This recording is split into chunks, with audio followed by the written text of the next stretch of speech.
I got flashbacks. But no, I was talking about. This is my normal height when I sit up straight.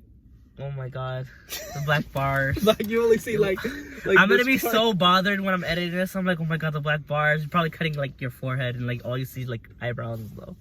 Right there. Oh, that was, oh, you can adjust this. You can adjust it though in Final Cut. I'm gonna show you how. I'll figure it out. I'll show you how. I'll see. Like maybe if I should move up. We look so perfect. Much. But anyway, all right. So show making is a pain in the butt sometimes. It is because it's like mini films and everything. We gotta keep it consistent while also making it different. But I wish I could just go back in time, because it's funny how season 2, not only was season 2 bad, but that whole year was horrible. Like my content was so bad.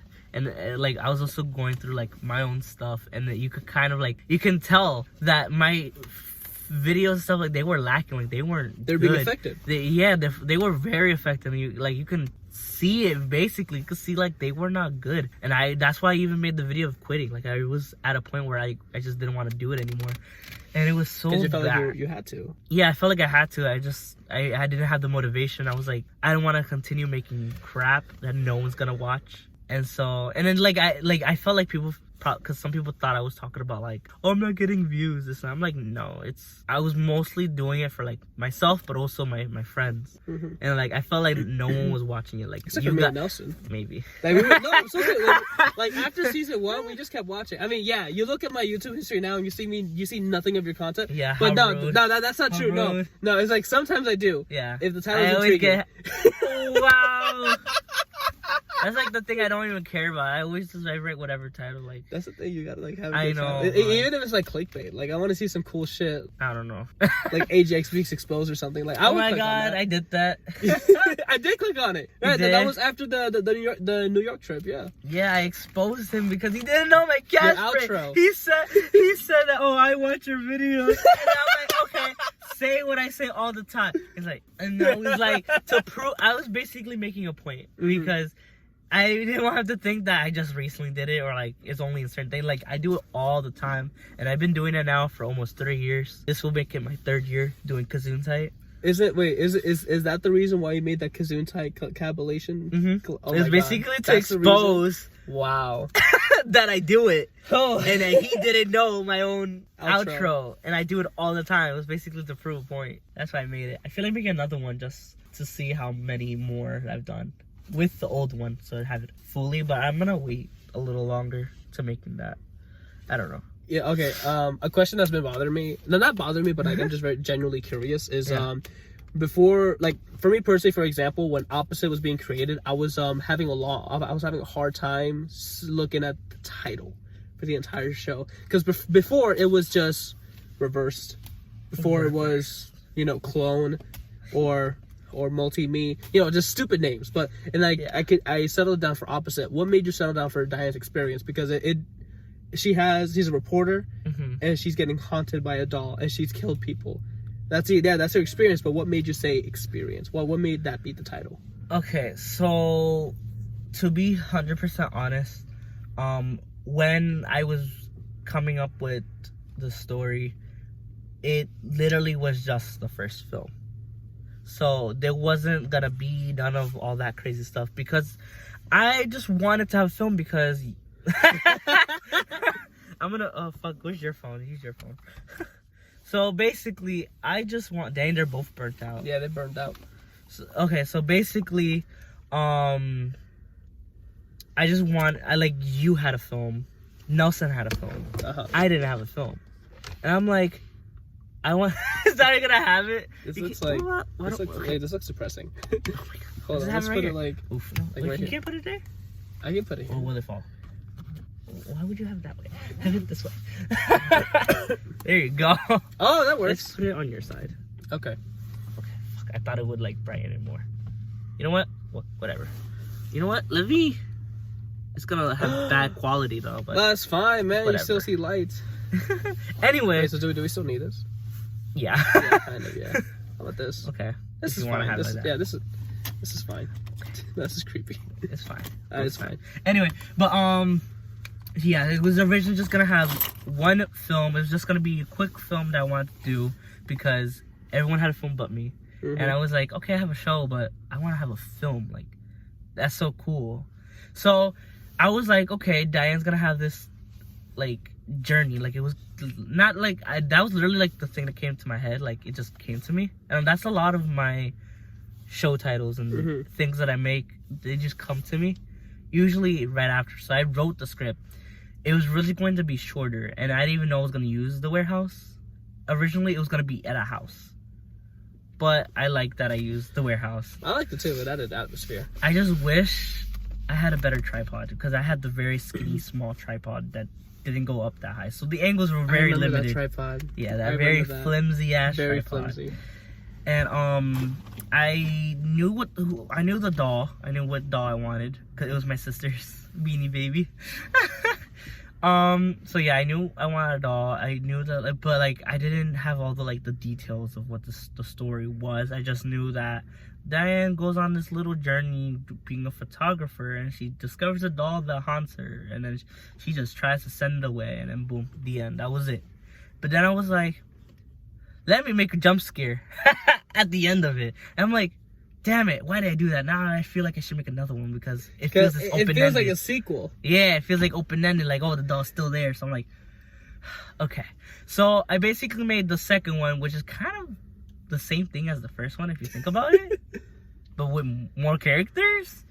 So I wanted to, like, I'm like, okay, I shouldn't. My biggest regret is making the time skip a year.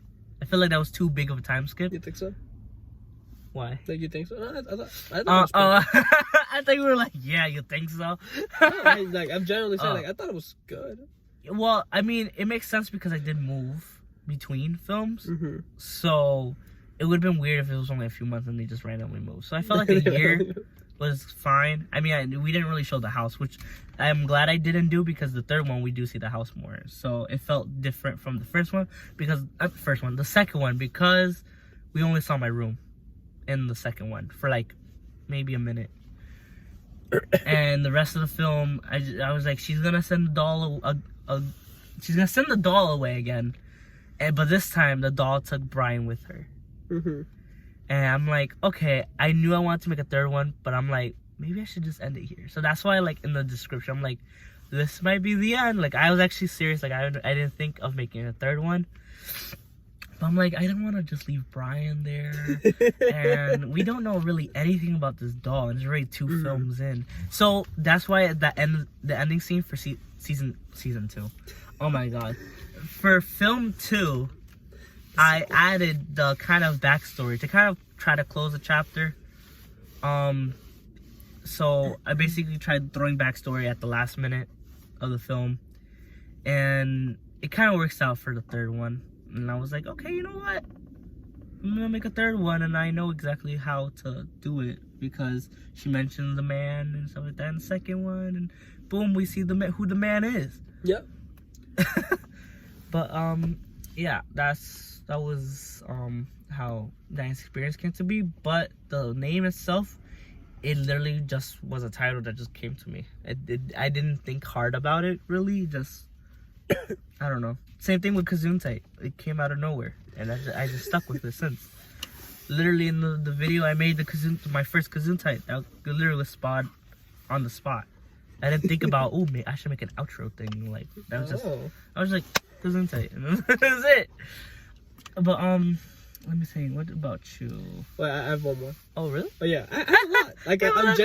Like I genuinely have a lot of thoughts about you, and that ties into my next question. Is like, from In Hiding to random skits to Roommates to Diane's Experience 3, which I think is your most successful film in my opinion. You have grown to be somewhat of a very well respected filmmaker in your own aspects, really? Because you're very consistent. You do your job. You do what you want to do, and you do it right. And you do it right. Wow. You do it right. Do you do you ever take a step back and see, okay, this is where I started and I'm here now? Sometimes. I think you saw the post. I recently was looking at that photo. I was looking at a photo and I was like, it's crazy that I've played so many characters and like I could look at each individual character and I could see them and like remember exactly how they talk, how they act, That's what they crazy. think. That's crazy.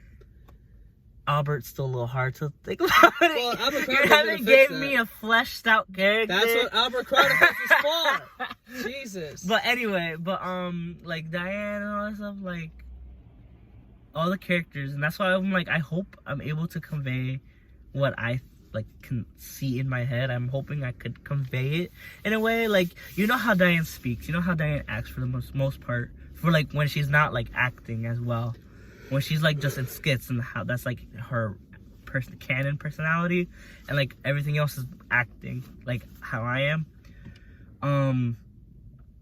So I don't know, like Diane, everybody, all the characters I've played,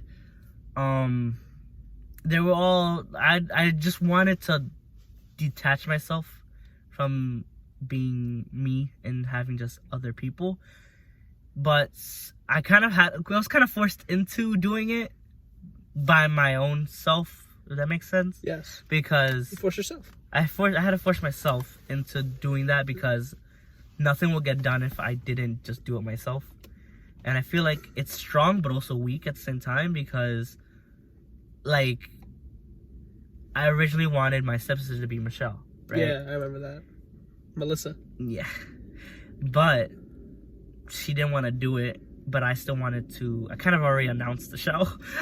I already announced that I was filming it. without even filming That's it. how naive we were. We were very naive.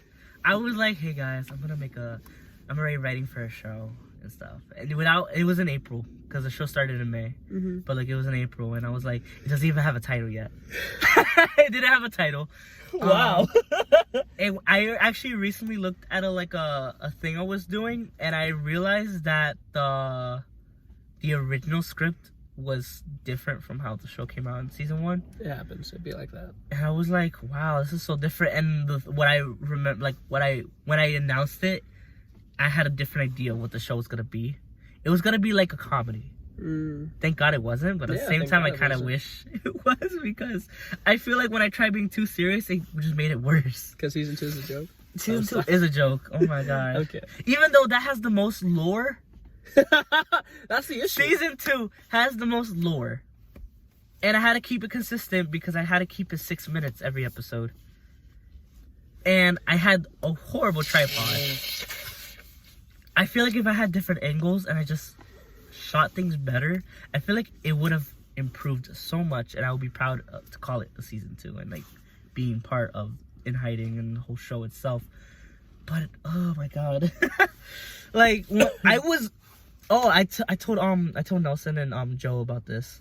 I actually have a season 2 episode 10. Oh, Filmed. right. You have it filmed. Yeah, but I you didn't had upload it. I never uploaded it, and I actually took a clip from that episode and put it into episode 1 of season 3. Oh shit. And it was the part where my hair is like super red, Oh, where I'm okay. in the bathroom, Where like, you're in the taking a bathroom, shower. yeah.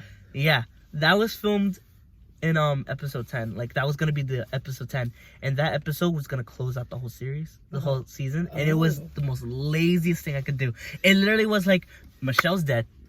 That was it. Michelle died. The professor comes. He's like, so is Michelle still here? And I'm like, yeah. He's like, okay, well, now your life could go back to normal. What Bye. the And that was hell? it. That was gonna be it. Dude, I was that gonna is. close it I'm off. so happy you didn't do that. Yeah, I was just gonna close it off. Dude. And I was like, cause I was so disturbed. I was sorry. No, okay. That was Sorry. bless you. But that was but yeah, I was considering just ending it because it was already shit. And I was like, and I think even you said like, yeah, you should probably just cancel the show. Well, I didn't think you had that. No, okay, so yes, I did think that because that's what I saw. But if you told me your plans, if you told me that there was a professor, Yeah. and that at some point Michelle dies, I would want you to at least end up, Elaborate. end up on that point. Yeah. But I mean, just- Michelle does die in the the 9th episode, he like stabs her. I keep thinking about Like he chases her. Oh yeah, he does. That's right. He chases her, but like we don't see anything after that. It's just 'cause, implied. Like, he snaps and stuff like that, and then like I use the black subtitles.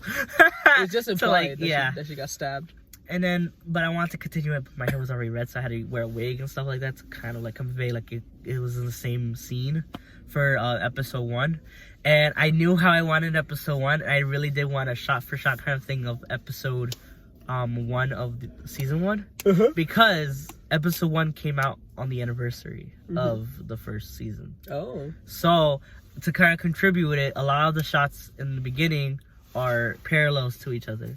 So him on the computer, same thing as episode 1. I do remember him that. on the couch, That like was like cute. this, like That was cute. I like that too. And then getting a knock on the door and opening it and seeing somebody there. Same thing. I Diane. purposely did that, but She this came time it was back. Diane instead of fuck, what do you call it, Michelle? Michelle, but they look Yeah. like except for the glasses. Oh my god, I remember when you constantly messed up who is who. I'm like, do they really look the same? Like, I get it, but at the same time, like, Diane has a beanie, a hat. Yeah, and that's the thing. her That's hair like, is out. it's Michelle, she had like the 2 little strands and Yeah, like a big yeah. ponytail. Like that was, and honestly- she wears black. honestly, just every time you wear a wig, I just think, okay, Diane, cool. My mom sent me some shit. Sent you a photo. Every time you wear a wig, I'm just go, okay, cool, Diane. I know, right? And like when I see you in the film, I'm like, wait, who's Michelle? Yeah, I'm like, and then I felt like I needed to address like, this Diane isn't the same Diane from In Hiding. Mhm. I just kept the same name, You just but kept the they're name. like different Yeah, universes. In hiding, Diane is literally Diane's acting Diane. Yeah, she's like that. You know what I like? I rewatched. So when I was making season 3, I rewatched everything. So I rewatched season 1 and sadly season 2. But I rewatched them, and I was like, it's so cool to kind of see like their maturity, because like you can see it in me too. Like they're like, fuck, I forgot what one of the jokes were, but like he was like so like cheesy and stuff like that. You know, like wow, you could tell the immaturity. I mean, I was 16 when I filmed this. And I was like, it's so crazy how season 3 and season 1, like the maturity level is like so different. Like it feels more serious and more put together, and it knows what it wants to be than season 1. Where season 1 was, they had a story and had what it needed to have, but it at the same time it was like there was no script. I did everything like just out of my head, and that's why I have a big appreciation for season 1. It's fine. But that's why I have a big appreciation of season 1, because I literally did everything improvised with only a synopsis to guide me. That's hard. That's a good thing to have, a synopsis. Like the synopsis was literally my only like thing, and everything else I just made up as I went. I thought it was Shirley. But I feel like I should end it here. Unless wait, I still have a few questions. oh, you do? Okay. Yeah.